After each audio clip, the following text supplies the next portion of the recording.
Sir Raj Tarun Lavanya Raj Tarun కేసులో మళ్ళీ ఇంకొక ట్విస్ట్ ఏంటంటే రాజ్ తరుణ్ ఇంకా అసలు అరెస్ట్ కాక ముందే ముందస్తు బెయిల్ తెచ్చేసుకున్నారు. అంటే లాయర్ స్ట్రాంగ్ అనుకోవచ్చా లేకపోతే లావణ్య తరపు కేసు వీక్ అనుకోవచ్చు అంటారా? వీక్ స్ట్రాంగ్ అనేది జడ్జి షుడ్ టెల్, అది మనం చెప్పకూడదు. అంత అంత కూలంకషంగా తెలియదు కాబట్టి అది మనం చెప్పలేము. వాళ్ళు జరుగుతున్నదంతా సోషల్ మీడియాలో కెమెరాలో పెట్టి చూపిస్తున్నారు కాబట్టి ఆ అమ్మాయికి అన్యాయం జరిగినట్టుగా ఎవడో మాట్లాడితే ఆయన చెప్పు తీసుకొట్టినట్టుగా కూడా అక్కడ చూసాను నేను. అమ్మాయి గురించి మాట్లాడుకునే లోగానే ఎన్ని చూడాలి మనం, అవి నాకు అప్పుడు కనపడలేదు, నిన్న మనం చూసాను. అది ఇది ఎవరికైనా ఒప్పుకెళ్తే మాట్లాడదా, తప్పేముంది. కానీ అమ్మాయిలో ఎంత ఆర్ద్రత, ఈ కోపం రావడం గల కారణం maybe she may be correct. మాట్లాడేవాడు రాజ్ తరుణ్ తరపు మాట్లాడేవాడు కరెక్ట్ కాకపోవచ్చు. ఒక మనిషి హట్ అవ్వకుండా ఆ లెవెల్కి వెళ్ళదు కదా. చేత ఇవన్నీ నేను మాట్లాడేది మటుకు న్యూట్రల్గా నేను ఎందుకు మాట్లాడతానంటే, ఒకటి జడ్జి చేయవలసిన పని మనం చేయకూడదు. జడ్జి గారు చేయవలసిన పని వాళ్ళ వాదన వీళ్ళ వాదన విన్న తర్వాత ఆ మెటిక్యులస్గా చూసి అవి చెప్పాలి. అవే మనం చెప్పామంటే అది చాలా బూత్ అవుతుంది. కొంతమంది చెప్పేస్తూ ఉంటారు, హెడ్ల తమిళని పెట్టేస్తూ ఉంటారు అనమాట. తప్పు వీడిదే, జైలు వాడిదని ఆ డబ్బులు పెడతారనమాట. అది ఏదైనా చూస్తే ఏముండదు అక్కడ, నువ్వు పెట్టిన తమిళని ఎట్రా అంటారు మళ్ళీ. అలా కాకుండా మనది నేను యాక్చువల్గా నాకు అర్థమైందే చెప్తాను కాబట్టి అతనికి బాగా హెల్ప్ చేసింది ఈ గొడవ, ఈ టంకు గొడవ బాగా హెల్ప్ చేసింది ఎవరికి? రాజ్ తరుణ్కి. మర్చిపోయారు అతన్ని. అదేదో లవర్స్ అనే సినిమా దిల్ రాజు చేసి అట్టర్ ఫ్లాప్ అయిపోయిన కానీ మర్చిపోయారు. చేసాడు కదా లవర్స్ అనేది, చేసాడు సినిమా, కానీ పెద్ద డిజాస్టర్ అది. దిల్ రాజు సినిమా తీసాడు తోటి. అంటే ఒక లెవెల్కి హీరో వాళ్ళు చిన్న హీరోలో పెద్ద హీరో కింద లెక్క కింద వెళ్ళిపోయాడు. అంటే ఇతరకంటే పెద్ద ఈ రామ్ అన్నవాడు కూడా ఎవడన్నా కూడా వాళ్ళకి ఒక హిట్ అయితే 6 ఫ్లాపుల టైప్లో అయిపోయింది. ఇక్కడ వాళ్ళ మటుకు మేము ఇలాగే చేస్తూ ఉంటాం, బన్నీ అయిపోతాం. ఎవలాగా అవుతావు నువ్వే బన్నీ బ్యాక్గ్రౌండ్ వేరు. రామ్ అన్నవాడు వాళ్ళు మనుషులు బాగానే ఉంటారు, సినిమాలు ఆడవు. అతను ఇంకోటి ఎవడో ఉన్నాడు కదా, ఒక సాత్వికంగా ఉంటాడు, అతను బాగానే ఉంటాడు. ఇంకొక అబ్బాయి ఎవరో ఉన్నారు కదా, వీళ్ళిద్దరూ అతను మంచి సినిమాలు చేశాడు. ఇది కూడా అతనిలో ఫిగర్ లేదు. అమ్మాయిలో ఫిగర్ ఎలా ఉండదో వీటిలో ఫిగర్ లేదనమాట. అంచేత మేమందరం కూడా బన్నీలాగా అయిపోదాం అంటే ఇలాగా ఎవరూ అవ్వలేరు. బన్నీయే, చైతన్యే, రాంపోతునే, you will be there only. నువ్వు నీలాగా చేసుకుంటూ వెళ్ళాలి. అంతేగాని వాళ్ళకి 1 కోటి రూపాయలు పెట్టి ఫైట్ తీశారు, వీళ్ళకి 2 కోట్లు పెట్టి ఫైట్ తీశారంటే కుదరదు. పుల్లిని చూసి పిల్లి వదలు పెట్టినట్టు ఉంటుంది. వీడు అలా కాకుండా ఒక మాదిరి సినిమా చూపిస్తా మామ టైప్ సినిమాలు చేసాడు. అది నేను కూడా చూశాను. యాక్టర్ బాయ్ నెక్స్ట్ డోర్ ఇడే అటువంటి వాళ్ళు క్లిక్ అవుతారు. బాయ్ నెక్స్ట్ డోర్ అనుకునే కాన్సెప్ట్లో ఇతను లైక్ చేశారు, కానీ మర్చిపోవడం చాలా కాలం 2-3 years మర్చిపోయారు. ఈ పురుషోత్తముడు వచ్చే ముందు ఈ గొడవ రావటం అనేది వీళ్ళిద్దరూ అనుకుని గొడవ పడ్డారేమో కూడా నాకు అనుమానం వచ్చింది. ఎందుకంటే ఒక బజ్ ఏర్పడింది. ఆ సినిమా కూడా బాగా తీశారు.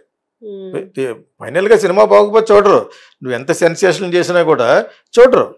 సినిమా బాగుండు. ఇప్పుడు నాకు మజిలీ అనే సినిమా ఇందాక నాకు బాగా నచ్చింది. ఆ సినిమా ఇందాక సడన్గా గుర్తొచ్చింది కదా, నాకు చేసింది. అలాగే ఇతనికి కూడా 2-3 సినిమాలు మంచివి ఉన్నాయి.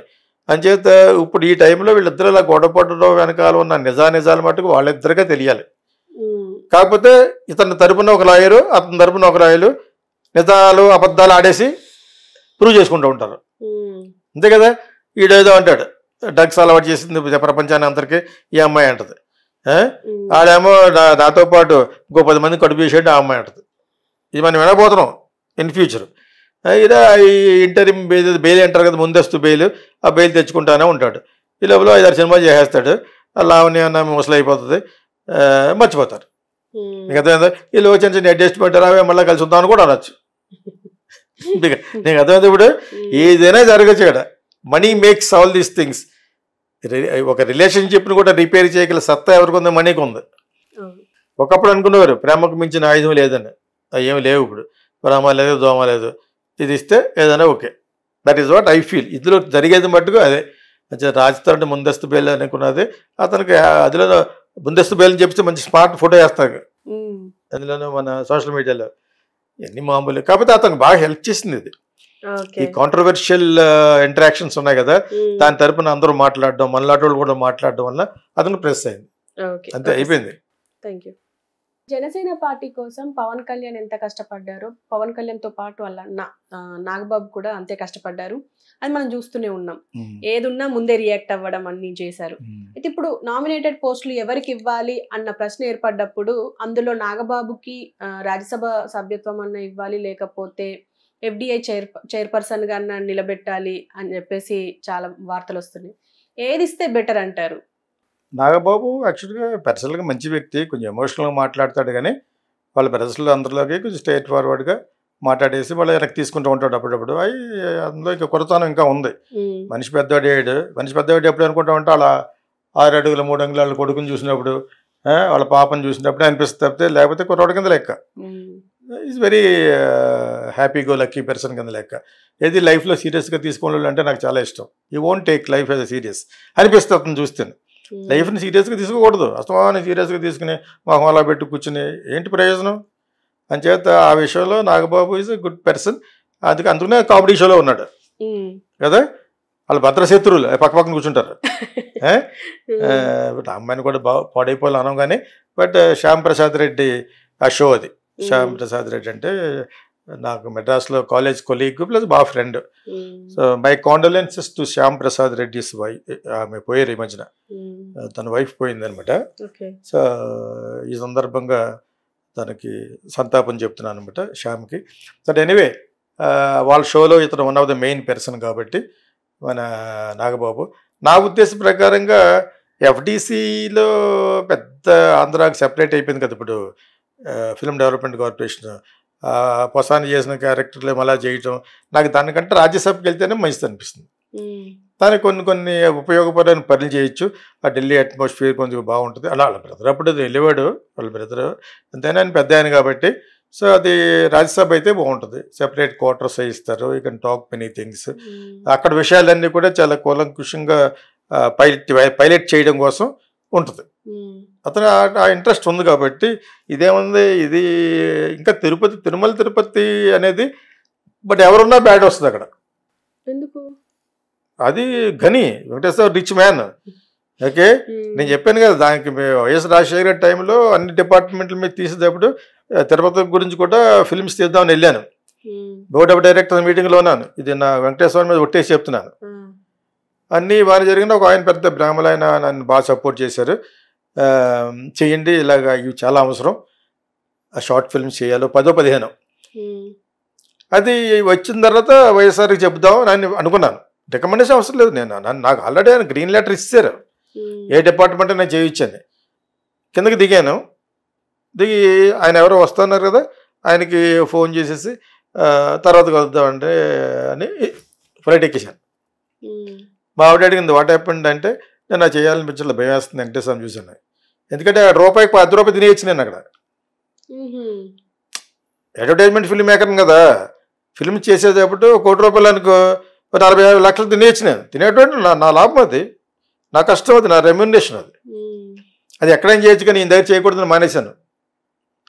అర్థమైంది. ఇప్పుడు నేను అలా చాలా డిపార్ట్మెంట్లు చేశాను. అంటే మరి మా ప్రాఫిట్ ఉండాలి కదా. 1 కోటి రూపాయలు ఇస్తే 1 రూపాయి ఉంచుకుని ఇది చేసేసి అంత పవన్ కళ్యాణ్ కాదు కదా నేను. అంచేత I have to work out for me. So అది నేను చేయకుండా వెళ్ళిపోయానని చెప్తున్నాను. అందుకని ఆ విధంగా ఇప్పుడు ఇతనికి ఎవరో మన నాగబాబుకి ఇచ్చినా కూడా ఎంత నిజాయితీగా ఉన్నా కూడా, నిజాయితీగా ఉంటే ఏం చేయకూడదు. ఏమైతే చేసావో డెఫినెట్గా నీవు తినే బాబు తింటే బాగుంటుంది, 100 కోట్లని 50 కోట్లు 10 కోట్లు తీసుకో అనే టైప్లో ఉంటారు అక్కడ. వెంకటేశ్వర స్వామి తప్ప వెంకటేశ్వర స్వామి పక్కన ఉన్నవాడు అందరూ ఫ్రాడే, కింద ఫ్రాడే పైన ఫ్రాడే. వాళ్ళు అడిగితే మళ్ళీ చెప్తారు మమ్మల్ని ఎలా తినమని మమ్మల్ని పుట్టించాడు దేవుడు అంటారు. నీకేంటి వచ్చింది ఉనకన్నా తమిళ చెప్తారు. మళ్ళీ ఆ బ్రాహ్మణులు ఎలా అడిగితే ఇద్దటే తినేస్తారు. దేవుడు ఎదురు అంటే మమ్మల్ని ఇక్కడ పుట్టించితే అందుకు స్వామి ఇంకొకరికన్నా నీకేంటి అని అడుగుతారు అనమాట. అనిపిస్తుంది కరెక్ట్ టైం అని. వాళ్ళు తిన్నా కూడా అక్కడ ఉన్న వాళ్ళు అందరినీ దేవుడు అక్కడ పుట్టించాడని, ఆ ఉద్యోగం ఇప్పించాడని అక్కడ వాదించలేము మనం. ఆ విధంగానే అందరూ తింటూ ఉంటారు. చేత అది మరి అది కూడా మంచిదే. మరి అతను దేవుడిని నమ్మకం లేదనుకుంటా. దేవుడిని నమ్మడో ఏదో సంథింగ్ ఈజ్ దేర్, అతను తీసుకోకపోవచ్చు. బట్ రాజ్యసభ మెంబర్ మట్టుకు correct. It is going to do some good for Pavan Kalyan. And also మన ఆంధ్రప్రదేశ్ రాష్ట్రానికి కూడా మంచిదే. అతను కొంచెం యాక్టివ్ పర్సన్ కాబట్టి నా ఉద్దేశం చెప్పాను సోమ. ఓకే. అంచేత ఇలా అంటే నాగబాబు FDC గురించి సినిమా గురించి అడిగారు కాబట్టి అంటే ఎఫ్డిసికి ఇటు అంటే సినిమా ఇండస్ట్రీకి రాజకీయాలకి అనుసంధానంగా ఉంటుంది కదా సార్, అది ఇప్పుడు ఎందుకు అదే అన్నాను, ఎఫ్టీసీ ఆంధ్రప్రదేశ్ ఎఫ్టీసీ అనేది యాక్చువల్గా పెద్దదే, ఇంకా తెలంగాణలోనే ఫామ్ అవ్వలేదు ఫిల్మ్ డెవలప్మెంట్ కార్పొరేషన్.